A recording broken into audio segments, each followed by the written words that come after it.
Here's how to make a base map look better by adding a hillshade to it. For this, we'll need a base map and a digital elevation model.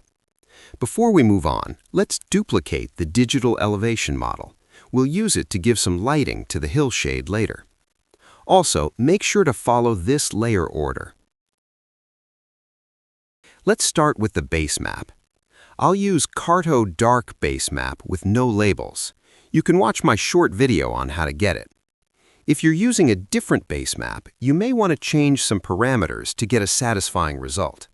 Either way, open the Layer Styling panel. We'll do some adjustment to the layer rendering. Set the brightness to 40, contrast to 17, and the gamma to 1.7. Then, change the resampling method to either bilinear or cubic.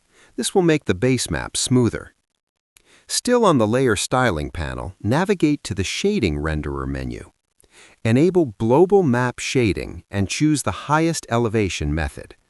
Then, enable iDome Lighting and set the strength to 500 and the distance to 0.5. If you want a darker terrain, you can use higher strength value.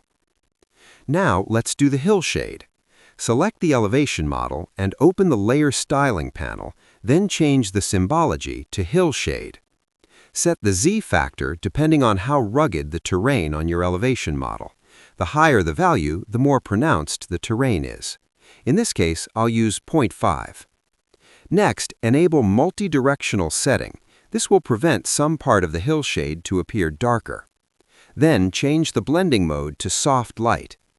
Lastly, change the resampling method to bilinear to get rid of blocky artifact on the hillshade. Cubic also works, but I find bilinear to be the smoothest.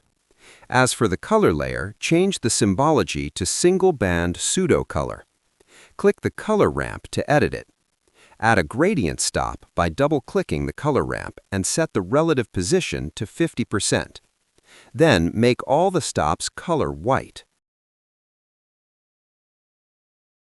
For the first stop, set it to 0% opacity, the second to 45%, and the last to 75%. This color setting will simulate brightness by elevation on the hillshade to add some depth. Then set the blending mode to overlay as well as the resampling mode to bilinear. There you have it. Now your base map have more depth and look more interesting. You should try using different base maps and see how hillshade change their appearance. Of course, you need to change some parameter values like the blending mode, brightness, contrast, and so on. Here are some of them. Thanks for watching. Leave a like if you find this video helpful, and don't forget to subscribe to learn more about how to make your map look cool. Please leave a comment if you have any suggestions or if you want to share some map tricks. See you in the next video.